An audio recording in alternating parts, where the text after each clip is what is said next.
is Encore. Cool. The stories behind the songs. Thank you. Here's iHeartRadio's Miles Galloway. Yes, it's about time for my arrival. I'm Miles Galloway, and this is the story of Christina Aguilera's Dirrty. In many ways, the mid to late 1990s were the golden age of so-called bubblegum pop. As technology began to evolve, so did the world's pop stars, with what seemed like an endless supply of perfectly groomed, perfectly styled, young boy and girl next door type pop stars that smoothed off all the edges found in contemporary rock, hip-hop, and R&B, leaving fans with a slew of safe pop idols to worship. Did they have personalities? Sure, probably somewhere under the spray tans and bleached hair, but personalities are unpredictable, and in a time before downloads and streaming, unpredictable was dangerous to the bottom line. There would always be innuendo in pop music, with a sparkle in the eye of a singer belting out suggestive lyrics, or a bit more skin being shown in a music video than you'd normally see at your local community center. But there was a bubble that was not to be popped when promoting pop music, and most stars played it safe. Of course, that's not to say the pop stars of this era weren't talented. You only need to look as far as budding young singers like Mandy Moore, Justin Timberlake, and Britney Spears to recognize that these artists had the chops and the dedication to make it in any era, as they would all eventually break free from the cookie-cutter mold and show the world their true selves. Christina Aguilera, one of the famed students of the Mickey Mouse Club of '93, which, of course, also introduced the world to Britney Spears, Justin Timberlake, and Chasez of NSYNC, as well as Canadian Hero Ryan Gosling, debuted her self-titled album in August '99 at number 1 on the Billboard 200 with the smash hit Genie in a Bottle, also topping the charts mere months after contemporary Britney Spears did the same with Baby One More Time. Genie, described at the time by Washington Post Richard Harrington, finds Aguilera offering sweet rewards if she's rubbed the right way, but there's nothing particularly sexual in her offer, which suggests more adolescent heat than adult fire. After all, Aguilera's just entering her senior year in high school. With Genie in a Bottle, a certified hit, Christina was off to the races. Critics and producers alike identified a talent in Aguilera that brought her well-deserved comparisons to the legendary voices of Mariah Carey and Whitney Houston, straddling the line between pop genius and R&B royalty. But with a backstory and a look so similar to the incredible Britney Spears, Christina's record label wasn't all that interested in building the next R&B sensation.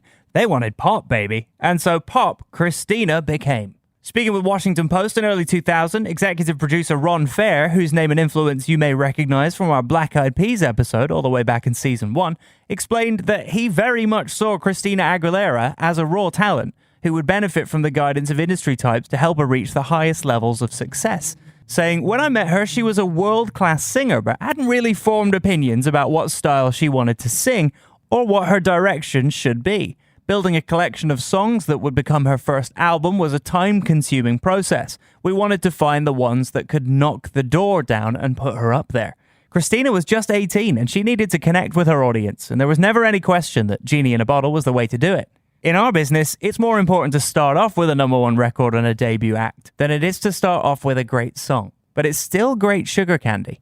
What's interesting about that quote is that in the exact same interview, Christina herself would go on record to essentially disagree with her boss, telling the paper, "I was held back a lot from doing more R&B ad-libbing. They clearly wanted to make a fresh-sounding young pop record, and that's not always the direction I wanted to go in. Sometimes they didn't get it, didn't want to hear me out because of my age, and that was a little bit frustrating. Since all the success, it's a little easier to get my opinions across. I want to take this next record to the next level. I don't want to be just a straight pop singer. I'm a vocalist, and that's what I want to be seen as in the long run." Christina wasn't shy about her uneasiness around Genie, even telling much as Rick Campanelli the song was not her first choice for a debut single.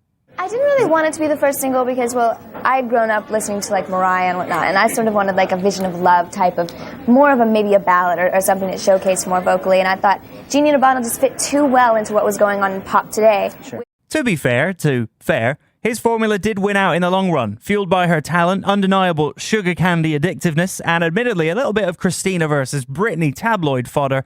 Aguilera's debut would go a nearly unfathomable 8 times platinum before the end of the year 2000.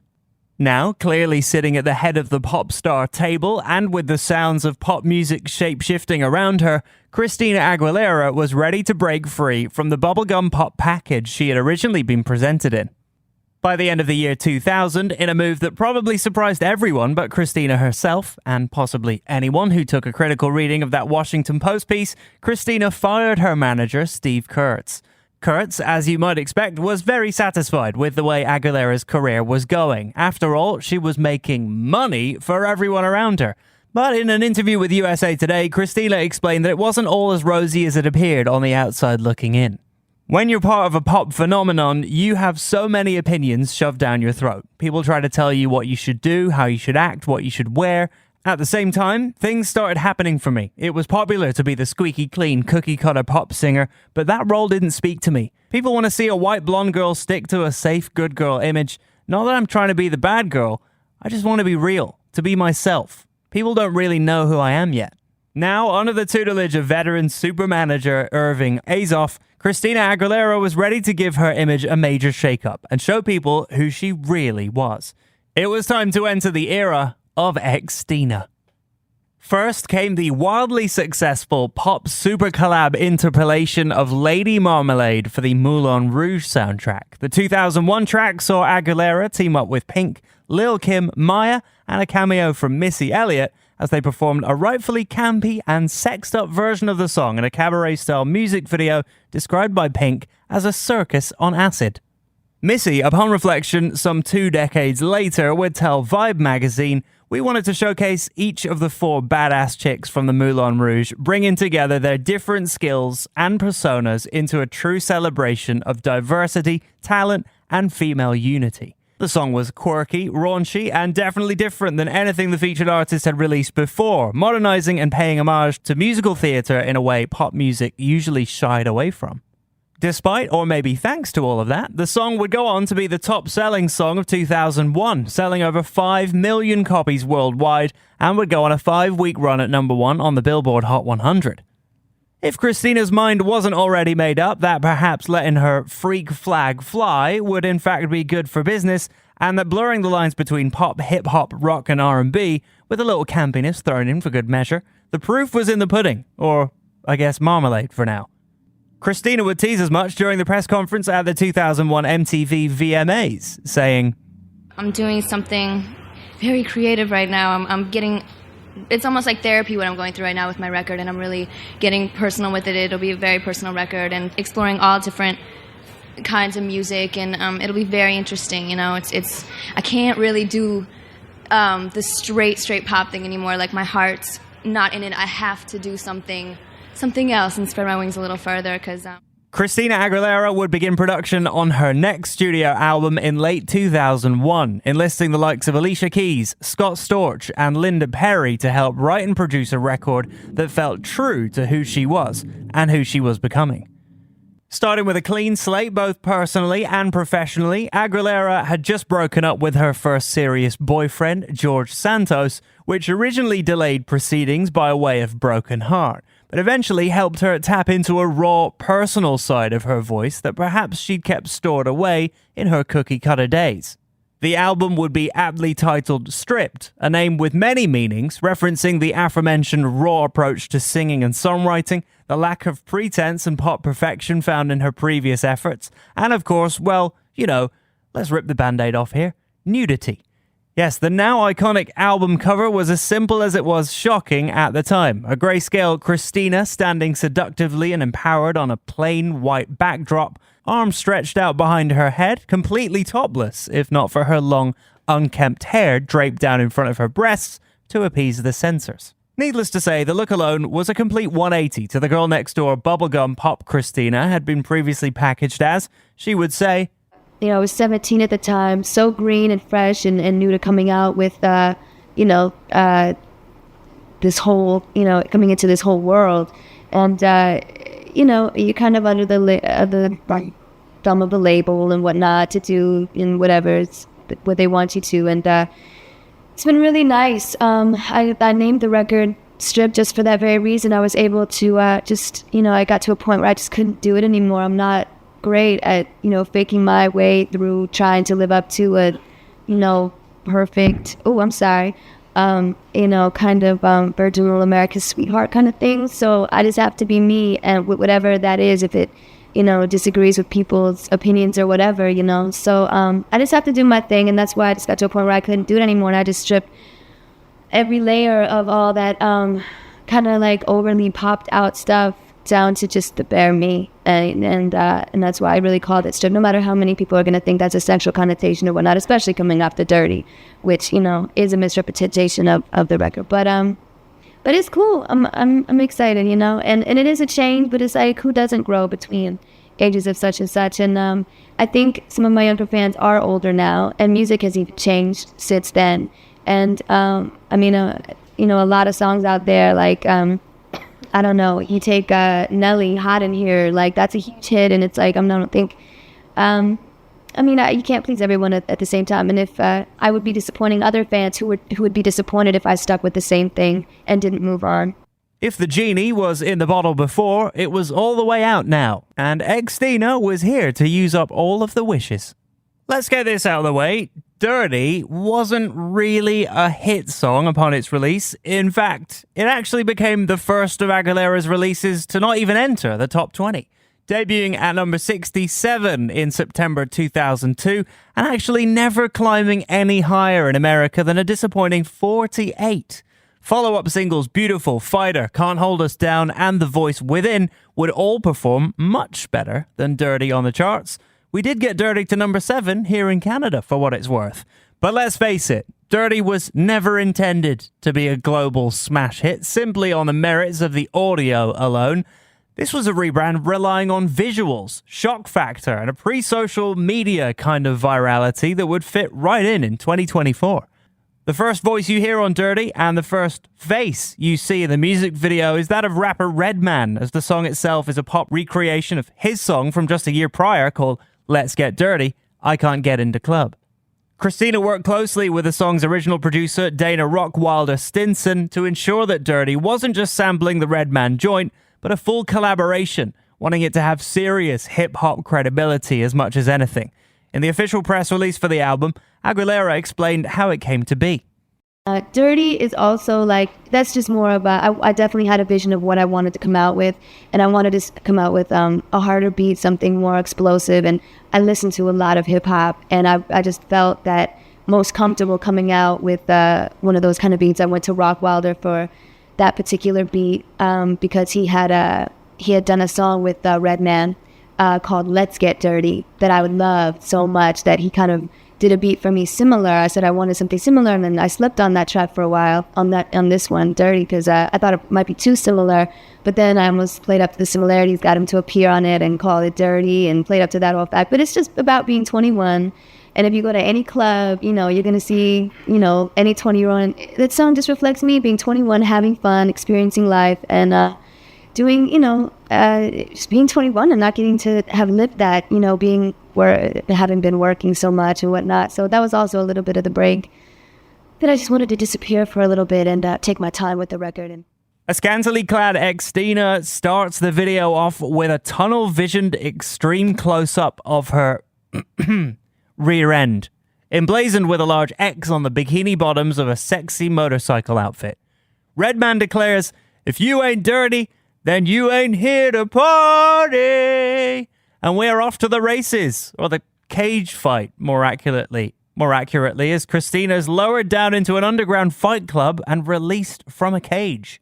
The wrestling ring turned dance stage is home to a seductive bit of choreography where Christina, dressed in the now iconic assless chaps and bright red bikini bottom, rides around between her female dancers and a group of entranced and sweaty male onlookers. There's twerking, stripping, grinding, boxing, and an insanely suggestive water drink and spit shot in the corner of the ring that would make viral sensation Hawk Tuah Girl proud. Xtina fights a luchador outfitted opponent while Redman spits his bars past a mud show of wrestlers and carnies of the underground. There's even a very unhygienic costumed bunny walking around. I mean, I guess the song is called Dirty, right? The video finishes with one final dance scene in a group shower because after you get dirty, you got to get clean, naturally. Directed by veteran director David LaChapelle, the goal of the video was to completely strip away any sense of glossiness to Christina's image, which is why there was so much excess on display. I have to have some kind of raw energy or edge to it, and that's where the boxing kind of came in. Our whole idea working with David LaChapelle, who I'm a huge fan of his photography, this is my first opportunity to work with him. I was really excited. He had some crazy ideas and combined it with my vision. I didn't want him to make it too glossy or pretty either. I wanted it to be kind of gritty and a little dirty. I mean, go along with the song. We were filthy by the time, we dirtied up our clothes and everything. We kind of rented out kind of a basement. We wanted it to have like almost this underground, not really club, but club-esque kind of like just party where everybody can just come together, just have a good time and just be crazy, we had shots of, Redman was walking through a hall where there's mud wrestlers and crazy, weird dimensional bodybuilders and, what else was there? Plushies, crazy things, that's definitely a David LaChapelle idea, that one. But, we wanted in the boxing. I've been boxing for a little while now. Haven't been on it as much, but it was so much fun to box in the video. It was my first time really trying to go at it for real, not really following through with my punches, but, but it was fun to do that and, not be so prissy girly kind of thing. It's just not my thing anyway. So, a little bit of both. I think sexy tough is a good combination for a female. Later described by MTV making the video as a post-apocalyptic orgy, the piece was both loved and loathed by audiences. Hilariously, because the internet is forever, some early written interviews with fans in the weeks following the video's debut are still available in archive form, so rather than just telling you what the critics were saying, let's dive into some fair and balanced critiques from the public at large, shall we? And of course, these do not reflect the views of myself or anyone at iHeart. I think she's dirty. She needs to go to church, a fan named Minerva observed.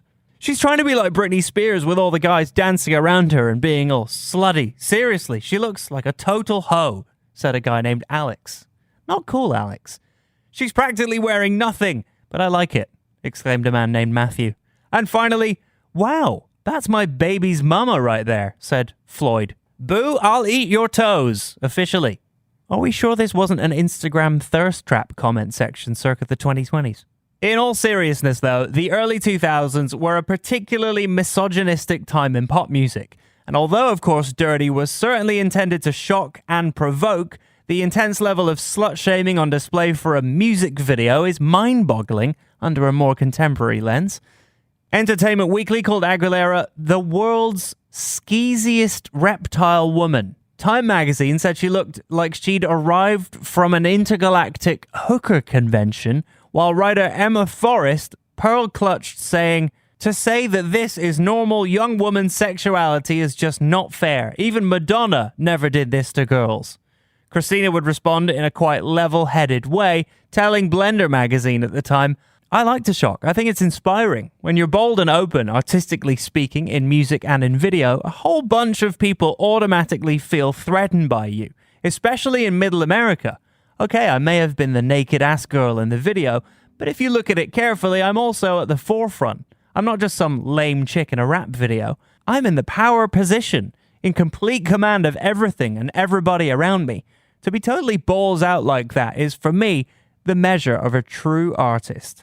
And fair enough, she's not wrong. Aguilera is never once shown as less than anyone else in the video. Never sexualized in a way that she isn't enthusiastically participating in, and even when paired with the suggestive lyrics of the song, paints Christina as a real badass. Oh, and what probably won't shock you to learn, the song was a #1 video on MTV almost immediately. History would be much kinder to Dirty than the critics of its time. In 2017, Bustle's Amy Roberts published a piece noting that what people really had a problem at the time was that it wasn't made to specifically fulfill heterosexual male fantasies and had an aggressive sexuality not accessible to the masses. Comparing it to Britney Spears' Slave for You, for example, Roberts asserts that that video, of course, presented Spears as virginal and pure. And even though there was a similar level of sexuality and innuendo on display, there was far less backlash because it was neatly tucked away under the guise of being intended for male fantasy. In 2018, Christina herself told W Magazine that of course she was trying to do something different, something provocative, but that she was taking inspiration from very real cultural movements and subcultures that she consulted with at the time.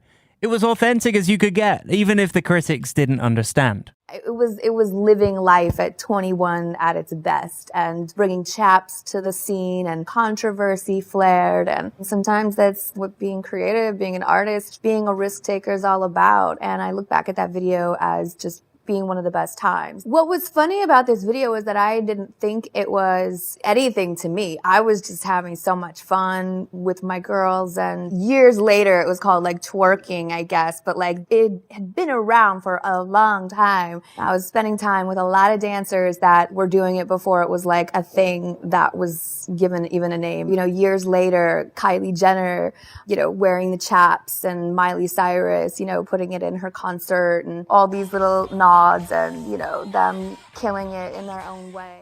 And of course, it wouldn't be just cultural icons, Miley Cyrus and Kylie Jenner, paying homage to the Dirrty video and its looks. The video has continued to inspire looks from Troye Sivan in his 2023 video for Rush, and even Canada's own Tate McRae paid tribute in her video for X's. There really is no limit to the amount of influence Stripped as an album had on modern pop music, with Selena Gomez, Demi Lovato, and Sabrina Carpenter giving it its due as one of the most successful albums of a generation. Sabrina's even gone on record to say that Stripped is the entire reason she wanted to become a singer. No official record on whether it's also why she's working late, though. In a well-deserved retrospective in 2017, Idolator's Mike noted that Stripped has essentially become the blueprint for divas making the transition from teen idol to adult pop star, while The Fader named it one of the greatest, most crucial albums recorded by women.